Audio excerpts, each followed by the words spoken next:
June 6, 1996. A mysterious explosion destroys the Chernobyl research facility near Moscow. Lucifer Alpha, a powerful biological weapon under secret development there, is released into the atmosphere, creating a deadly biohazard. Carried by the trade winds, Lucifer Alpha spreads throughout Eastern Europe and Eurasia, destroying 80% of the populace. Half of the world's people die. The greatest biohazard in history later becomes known simply as the catastrophe. But at this time, who could have possibly imagined that the ultimate biohazard wouldn't occur for another half-century? 50 years later, mankind faces its greatest crisis, the appearance of a mysterious android life form. Its purpose and origin are unknown. Is it a new form of weapon? Or perhaps an invasion from some other world? They appear during winter, killing humans and infiltrating society by taking the place of their victims. Employing an artificial skin, they can sweat and even bleed. Part organic, part machine, they're almost impossible to distinguish from those they kill. As they steal their victims' bodies in order to take their place, these mysterious invaders become known as Snatchers.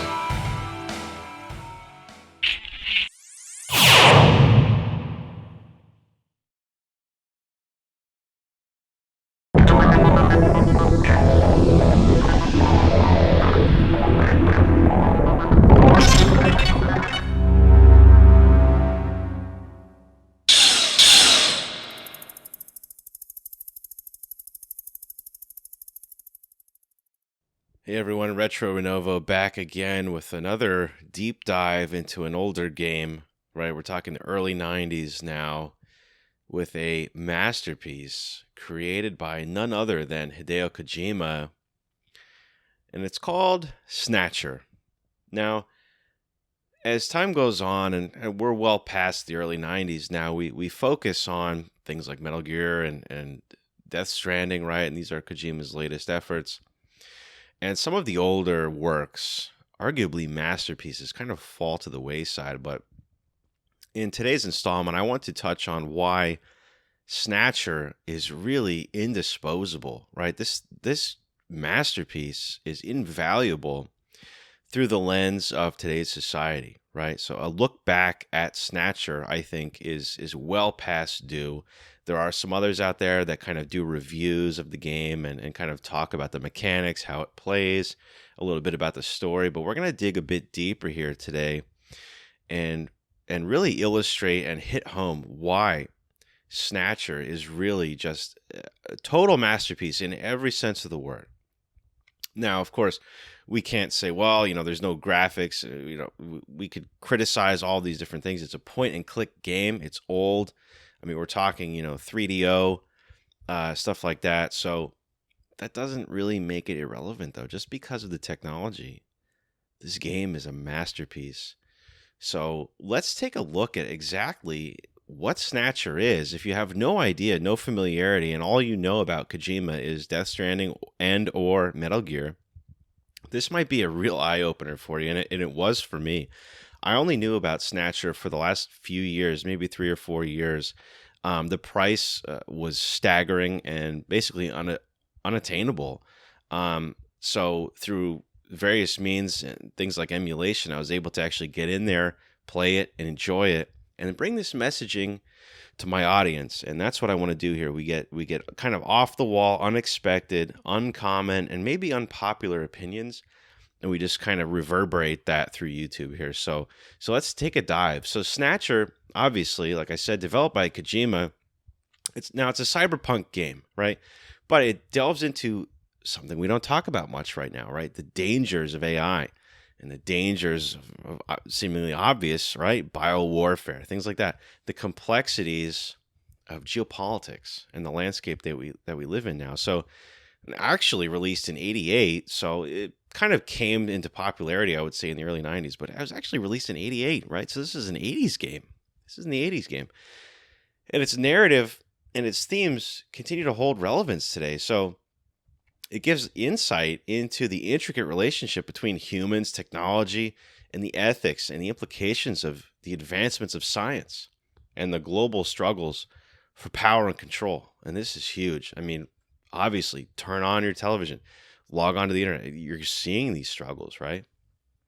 So first on AI, right? So Snatcher, it really artfully, masterfully portrays the hazards of unchecked AI development. Now, the game's background is admittedly very dystopian, and it serves as a stark reminder of humanity's vulnerability in the face of AI-driven entities. And what's tricky about this is the AI are designed to mimic humans, making them almost indetectable, right? So think of Blade Runner here. And they infiltrate society. And in doing so, it raises, really crucial questions here about the ethics and the boundaries of AI, the risks that it poses to privacy, autonomy, even really humanity in and of itself.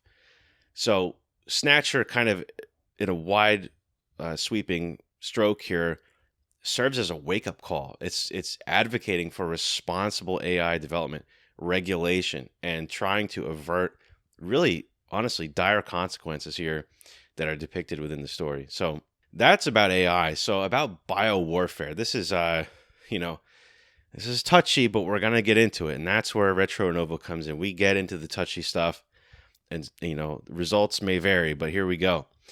Now, Snatcher really, it actually does explore biowarfare. It reveals devastating impact of weaponized bioagents, right? And in doing so, it really paints a haunting picture of a world that's just ravaged by synthetic weapons that kind of indiscriminately just decimate the population. Now, this narrative, it's a chilling reminder. It's a stark reminder again of profound dangers we face in an era where biotech continues to advance rapidly. It's things that we've never seen before, off the charts, right? And Snatcher really compels us to consider the ethics, the ramifications ethically of manipulating nature. So again, think of Jurassic Park. It was a warning call. The destruction and the destructive purposes of these things, and it really emphasizes the urgent need for global cooperation in preventing such catastrophic scenarios, right? But it doesn't stop there. Okay, it doesn't stop there. Snatcher also hits on geopolitics. Now, this is something that is admittedly never, right? I could be wrong. This is never discussed in gaming. Retro gaming, modern gaming, we just kind of say, oh, that's cool. It looks great. The graphics are great.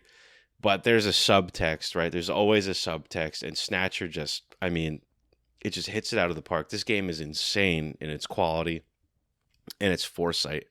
And credit to Kojima here and Konami for allowing this to even exist. So in terms of geopolitics, right? Snatcher really, it draws the parallels to the recent years of geopolitical struggles and conflicts. So it weaves this narrative of power dynamics, government conspiracies, tension, perpetual tension between global superpowers. And in doing so, it really echoes a real-world struggle for dominance. And it reminds the players of the consequences that unfold when these political forces just clash and fight each other and engage in proxy wars. Uh-oh, did I just hit a trigger word?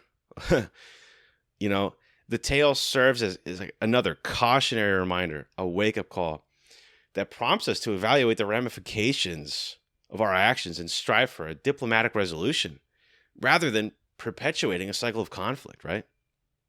I mean, this is huge. This is a game from '88. You point and click. The graphics just aren't there. It looks like somebody drew it in paint, and be that as it may, this is crazily on point. And to kind of wrap it all up, I mean, Snatcher it stands as a visionary masterpiece, despite the graphics, because this is one of the first kind of point and click forays that are so wide sweeping and just accurate in every sense, right?